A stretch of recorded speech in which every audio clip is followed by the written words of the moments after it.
माझ्याकडून कोणाला दुखावलं गेलं असेल तर मला माफ करा.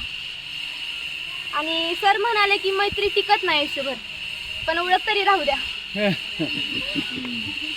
एक कविता आहे की आता हा प्रवास इथेच थांबणार, आता हा प्रवास इथेच थांबणार. आपली पावलं तर थांबणार नाहीत, मात्र आपल्या रोजच्या होणाऱ्या भेटी थांबतील. रोजचा आपलासा वाटणारा लालपरीचा स्पर्श होणार नाही. माझीवाली बस स्टँडवर वाट बघत असेल म्हणून कोणी आशिक तिथे येणार नाही. ती मित्रांसोबत गळ्यात हात टाकून चालणारी टोळी नाही, आवारा टोळी त्या सज्जन लोकांना दिसणार नाही. कॉलेजमध्ये आल्याबरोबर माझी जिवलग मैत्रीण आली का नाही हे बघणं, दिवसभर तर तिच्यासोबत पण रात्री झालेल्या साऱ्या खुरापती सांगणं.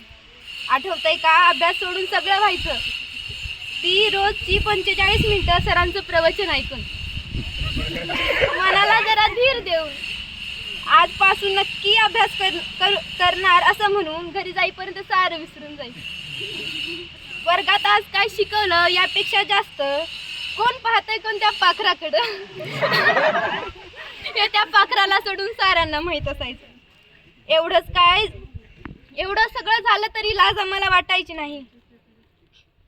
असली मजा बाकी कुठे भेटायची नाही. आता आपल्या वाटा वेगळ्या होणार, प्रत्येक जण उंच भरारी घेणार. ती हसणारी रुसणारी तोंड परत दिसणार नाही. आता हा प्रवास इथेच थांबणार, पण आपली पावलं मात्र थांबणार नाहीत. धन्यवाद.